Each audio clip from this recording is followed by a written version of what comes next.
Ladies and gentlemen, what is going on, everybody? This is Joseph Conlon coming to you with your AEW Fyter Fest Night 2 review on Wednesday, July 8th, 2020. And again, a great show from AEW. Great night of action. We have a lot to talk about tonight about Fyter Fest. Great matches all around. And I will give you my best detail and analysis on the show. But ladies and gentlemen, I am with a guest tonight. He is a big supporter of the Big Fight Field channel. He's been my friend on Twitter for almost a year, I believe. Ladies and gentlemen, he's bringing his mustache, his Dexter Loomis mustache, to the Big Fight Field channel. Ladies and gentlemen, Wesley Williams. How are you doing tonight, Wesley? I'm doing great, man. The mustache has officially arrived on the Big Fight Field channel. It's great to be here. I cannot believe it. I wanted to get you on the channel. Wanted you to be one of my first guests, and you're a huge AEW fan, just like I am. So doing Fyter Fest Night 2, I had to do it. It's like I could not do it, you know. Well, man, it's a long time coming. It's something that the fans have been clamoring for, man. It's a moment in time that will never be forgotten. Yeah, absolutely. But what were your thoughts on Fyter Fest Night 2?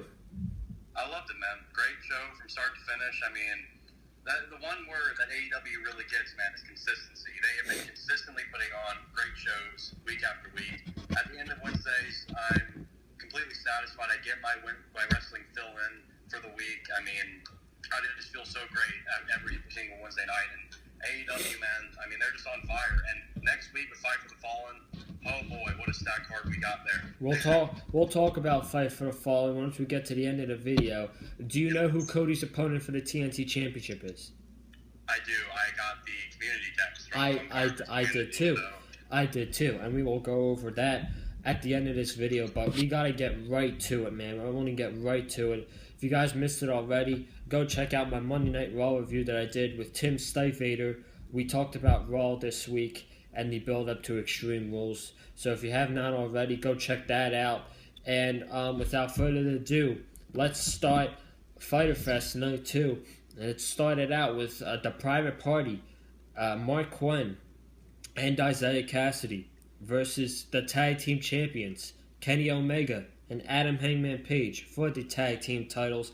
This was a very good tag team match to open the show. The correct match to open the show was these two teams. We actually had a discussion, me and Wesley, before the show, and I said that this match should have opened the show, and it did, and it was a very good match. Omega and Page did get the victory at the end, like everyone predicted. Buckshot Lariat to Isaiah Cassidy, but man, Private Party are the most underrated tag team in AEW. Let me tell you, they are one of my favorite tag teams after tonight. I'm gonna say it right now, they're one of my favorite tag teams in AEW after tonight. I loved their performance. This match was very good. What'd you think of this tag team match? I thought this was great, man. This was an excellent way to kick off night 2. I was, like you said, we discussed this before the show even started, that they were going to open with the tag title match, and they did. And I'm telling you, man, Omega and Page have not had a bad match at all ever since they have been a tag team. I mean, every match they're in, it's must see. It's just a great, tag team wrestling. You know, that's all I can really say. I mean, tag team wrestling is alive and well in AEW. There's a reason why they have the best tag team division, and you saw why in this match and a couple of the other matches that we're going to get into in just a little bit. But yeah, Private Party, man, they're the future of this business. I mean, those two guys have so much potential, and I mean, that one day they're definitely going to be AEW Tag Team Champions. You can count on that. Yeah, I tweeted it out that Private Party were going to be AEW Tag Team Champions in the future, but tonight was not their night. I like the thing you said about Kenny Omega and Hangman Page. They are must-see every time these two guys defend the tag team titles. They are must-see.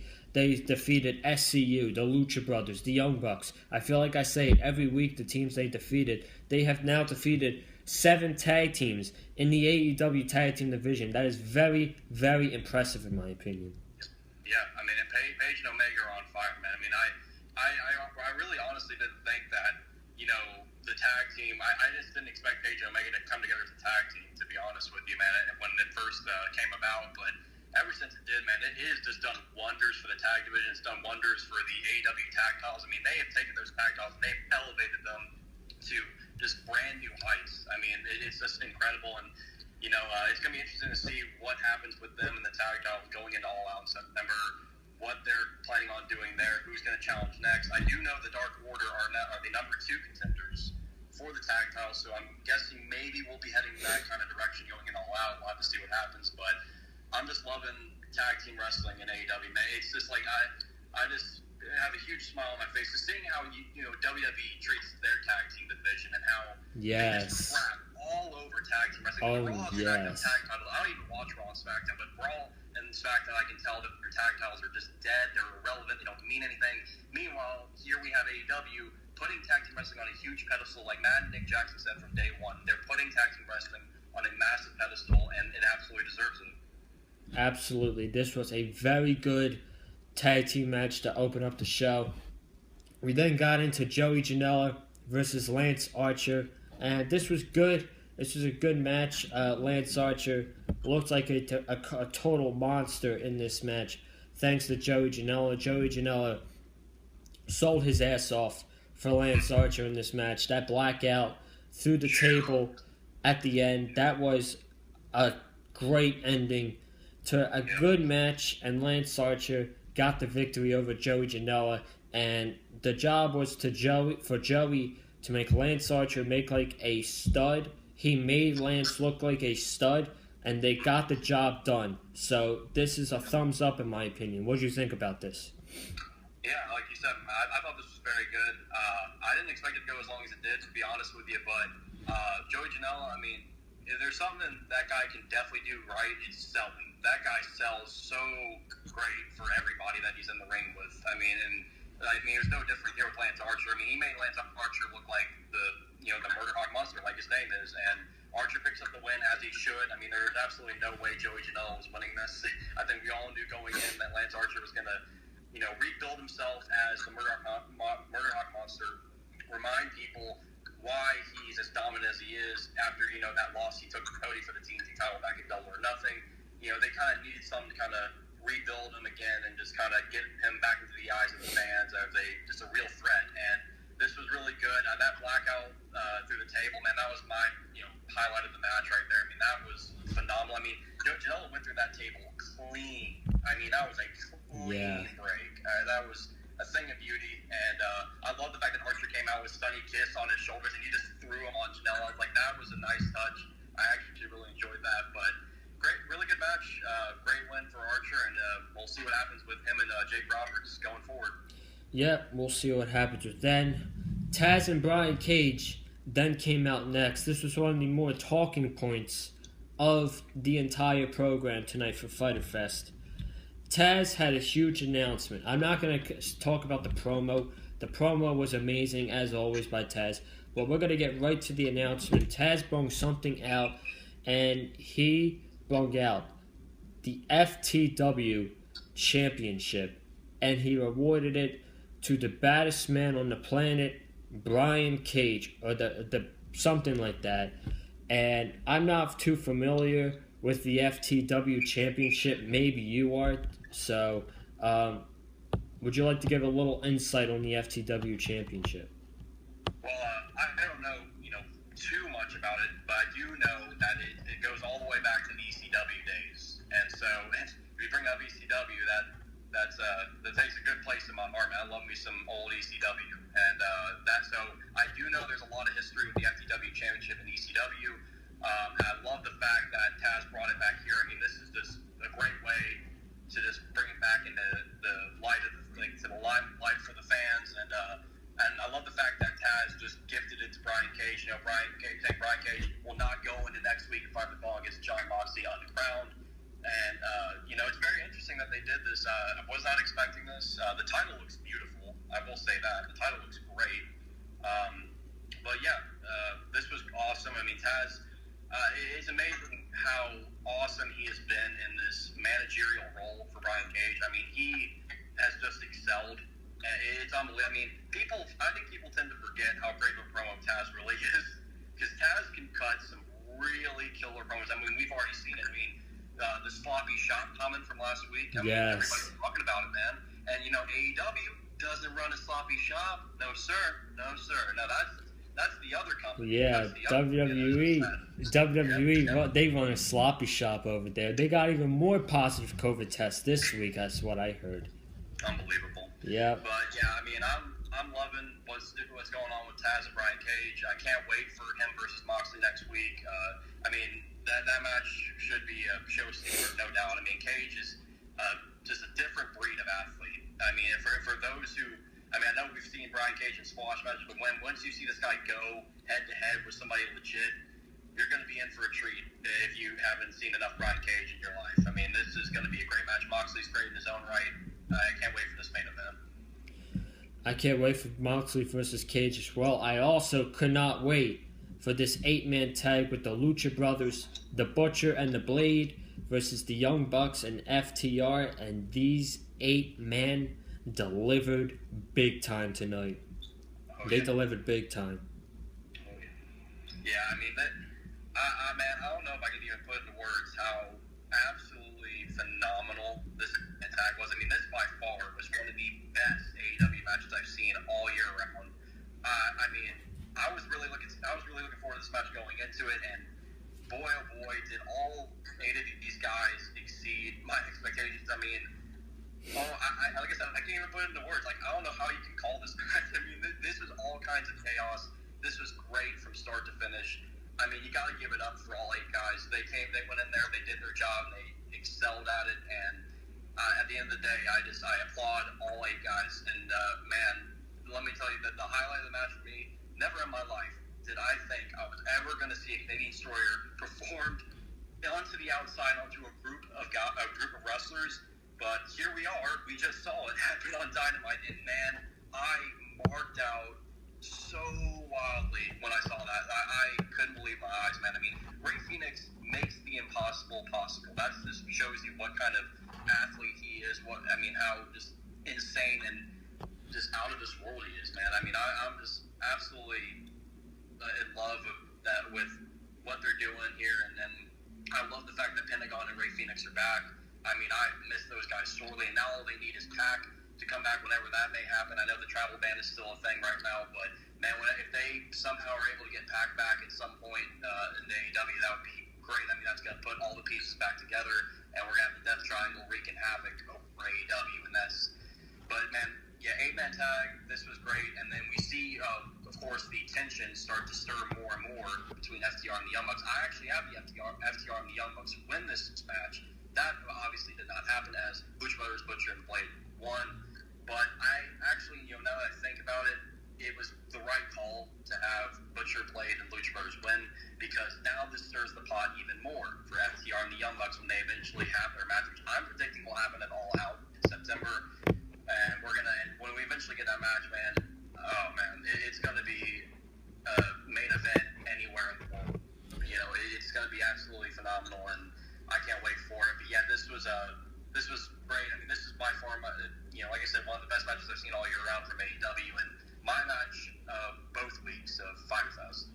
Absolutely, this was my favorite match of Fyter Fest for both weeks as well. And I want to get to 2 things real quickly. Number one, I was very shocked that the Lucha Brothers, the Butcher, and the Blade won this match. But yeah, I agree with you.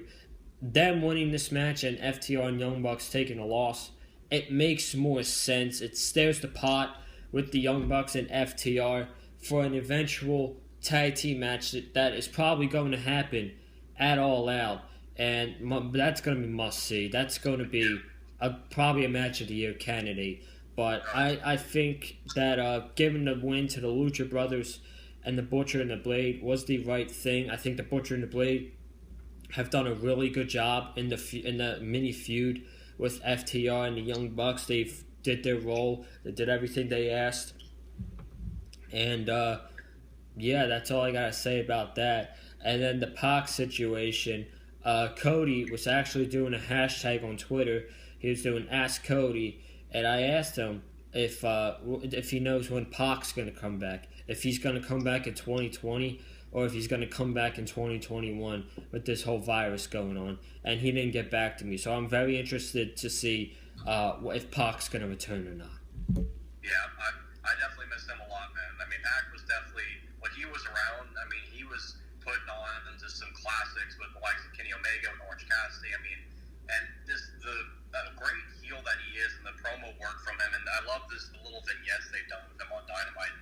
He's definitely been a piece of AEW that I've missed a lot, and hopefully he does come back sometime this year. We'll have to see what happens and what goes on with the travel ban situation, because I know he's all the way in the UK, but yeah, I hope somehow, some way we get to see him here in 2020, and when he comes back, man, it's going to be explosive. Really quickly, let's go through this really quickly. Nyla Rose defeated 2 jobbers in about a few minutes, and she then cut a promo saying that she's going to get a new manager. She sees all these managers backstage in AEW, and she needs a championship. So what do you think about this? I think it's very interesting. Nyla Rose, I actually think she's quite good on the mic. So, as far as managers, I don't know if she necessarily needs one, but I do think this is very interesting. And a lot of people I saw brought up ideas of who could very well be her manager. Like people brought up Vicky Guerrero as one. I saw somebody bring up Jazz, which that would be very interesting. Mm-hmm. And then Medusa was brought up too. So a lot of different choices you can make here, and it's going to be very interesting to see whenever Nyla Rose does make that announcement. We'll see what happens. But I did enjoy her promo. I like the fact that she, compared like the manager situation with all these. So a little miscommunication there. I had to stop the video. I'm back with Wesley, but we were in the middle of talking about Nyla Rose's manager. He brought up Jazz, Medusa. Who else did you bring up? I brought up, who else did I bring up? Vicky Guerrero. That's who I think it's going to be. Somebody else that people were bringing up about who could be Nyla Rose's potential manager. And I was also saying, like, I liked how in her promo she brought up how, all these wrestlers with managers, they have a championship. Like Cody has Arn and he has the TNT title, and then you have even Brian Cage has a championship. Has just gifted him the FTW championship. So it's I like that she added that in her promo. And now she's saying, like, now that I have a manager, I'm going to regain the AEW Women's World Championship from Hikaru Shida, sitting that warning directly to her as she was standing in the crowd. So I enjoyed the promo, and it's going to be very interesting to see when Nyla Rose does finally reveal who her manager is, who that very well might be. But I like the ideas that people were bringing up on Twitter. I feel like a lot of those candidates could potentially be her manager. So here's what I think is going to happen. I think she's going to build herself up, and she's going to challenge Shida for the Women's Championship at All Out, and she will regain the Women's Championship thanks to her manager, costing Shida the match, and I think that manager will be Vicky Guerrero. That's a very good prediction. I can see that. I do think it All Out, because Britt Baker's supposed to return it All Out, and I imagine she's going to face Big Swole because they've been building that up a whole bunch. They were building it up tonight. So they probably won't get to Britt Baker just yet. But good prediction. Anything can happen. You never know. But I've been loving Shida. I think she's as great as Women's World Champion, and we'll be having to see what happens with that. And, hopefully it will be something really nice to see. And I'm sure, knowing AEW, I'm sure they're going to give us something that will, probably really get surprise us and give us that shock value. So. Yeah, absolutely. Looking forward to see what's happening in Nyla Rose in the future. We saw a 6-man tag with SCU, Frankie Kazarian, Christopher Daniels, and Scorpio Sky versus the Dark Order of Brody Lee, Colt Cabana, and Stu Grayson. Before the match, Colt Cabana was in the back. He was all taped up. His ribs were all bruised. I have no idea what happened to him. That was a little bit weird. But Brody Lee was like, "You're okay. Just go get dressed." So it's like the man's hurt. And it's like Brody Lee didn't give a damn about what was happening with Colt. But 6-man tag, which was fun. Nothing too special. The same result was Brody Lee allowing Colt Cabana to get the pin on Christopher Daniels after Brody Lee hit the Miski's clothesline, and the Dark Order got the win. My big takeaway from this is that Stu Grayson is very, very, very underrated, and he was the MVP of this match. Yeah, Stu Grayson put on a really good showing here. This is a good six-man tag. This might have been my least favorite out of all the matches for tonight, but I do think that this was good. And it's very interesting that they're continuing to build this storyline with Colt Cabana. Will he join the Dark Order? Will he not join the Dark Order? You know, that seems to be the big storyline concerning Brody Lee and the Dark Order right now. And, you know, the numbers keep piling up for their group. You know, I mean, it's going to be interesting. But I always kind of just see, like, Colt Cabana just not joining. I just feel like Colt Cabana is going to end up not really joining them. And we're probably going to see, like, Colt Cabana and Brody Lee clash. I don't know. But, yeah, Stu Grayson was great tonight. You know, SCU is great in their own right. And, you know, Brody Lee's really good. Colt Cabana, you know, working the injury tonight with his ribs. Yeah, I don't know if that bruising on his ribs was legit or if that was just makeup. But if that was makeup, they did a great job with that because that looked really nasty. But, yeah, good six-man tag. You know, should be interesting to see how they build up the storyline with Dark Order and Colt Cabana going forward. So. We got a couple matchups announced for Fight for the Fallen next week, and we'll actually talk about Fight for the Fallen now.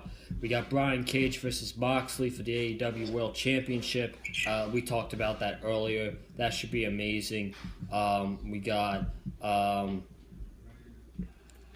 Young Bucks and Kenny Omega versus the Jurassic Express. That should be a very fun six-man tag. We got Cody and the TNT Championship Open Challenge. And I actually want to talk about this for a little bit right now because Cody revealed it in the group text who will be his challenger for the TNT Championship next week. And it's going to be Sonny Kiss, and I'm not a fan of it whatsoever. Yeah, same here, man. I got the text from Cody as well, and I think he also announced it on Twitter just a little bit ago. But yeah, this was pretty underwhelming. I'm not a Sonny Kiss guy. I'm just gonna be completely honest. I'm not. His offense to me and his in-ring work is just not impressive. It's not like, the guy's athletic, but this whole twerking thing, the twerking thing does not belong in a pro wrestling ring whatsoever. That is my take on it. I don't know how, some of you out there might feel about it, but I think the twerking stuff does not belong in pro wrestling. I feel like it kind of craps on pro wrestling, to be honest with you. It's very cringe. It's like Joey Ryan levels of cringe to me. Yes. Trust me, Joey Ryan, he's pretty much canceled for pro wrestling at this point. But yes. I don't know. I'm not really into it. We'll see what happens. Hopefully, it's a good match. But I was hoping for something a little better. Maybe somebody from an outside of AEW to come in, maybe from Ring of Honor, from an NWA, or from somebody who was fired from WWE. You could see that. But I was hoping for Scorpio Sky actually. So. Yeah, I was kind of hoping for that too, because I feel like eventually he's definitely going to get a shot at the TNT title.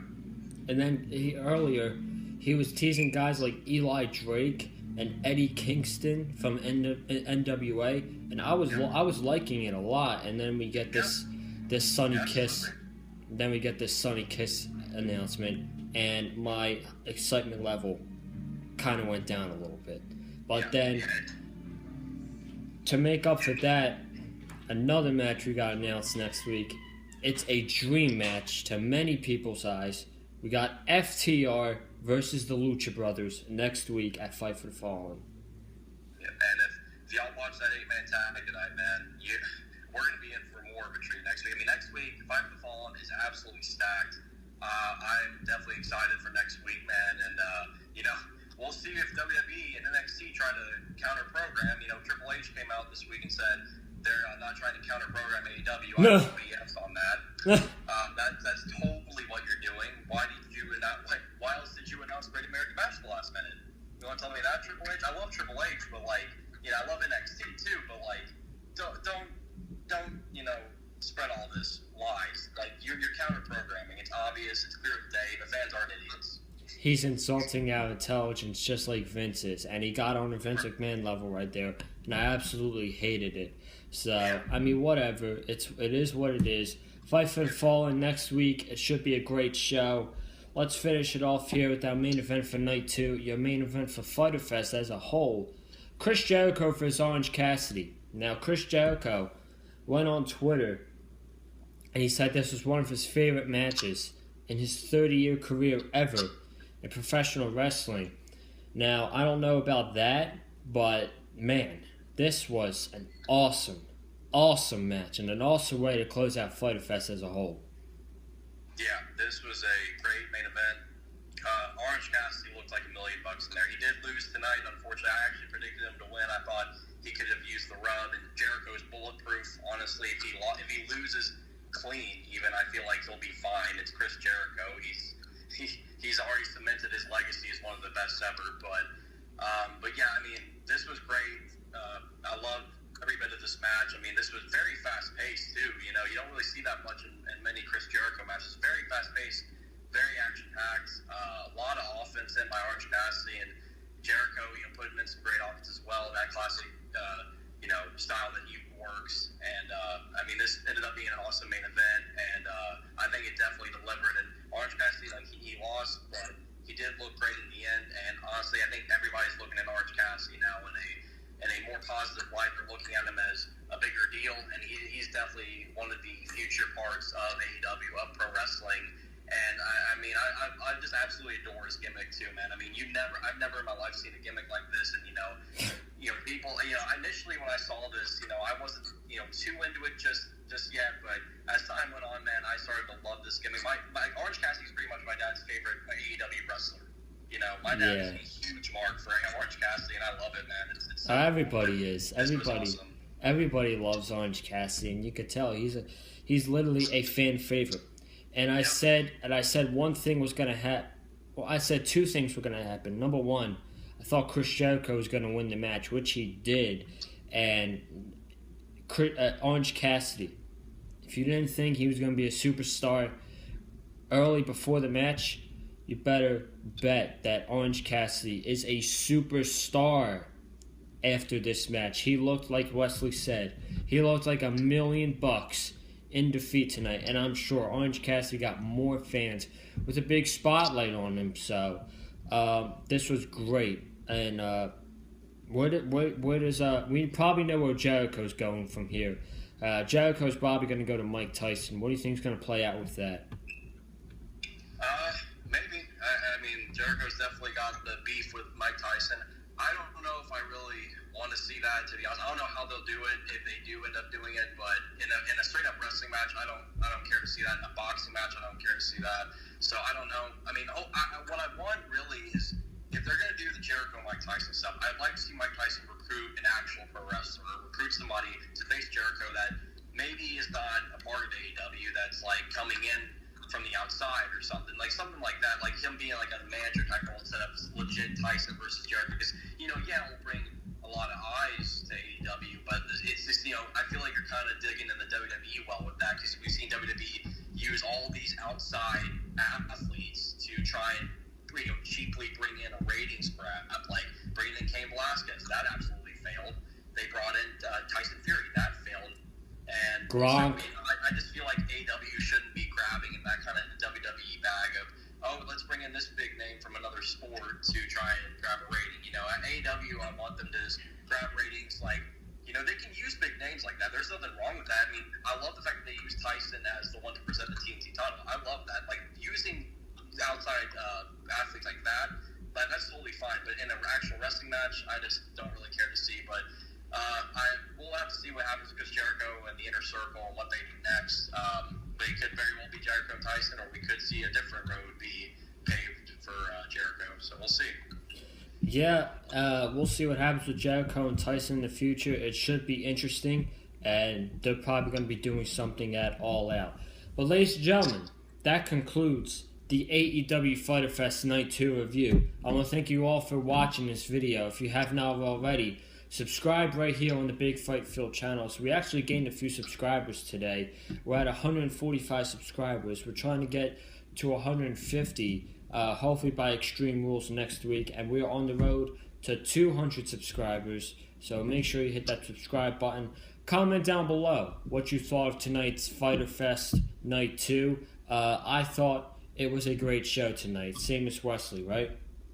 Oh, yeah. Awesome show, and thank you so much for having me on the show tonight, man. I loved get to talk the show with you. I love talking pro wrestling. I can talk about it all day.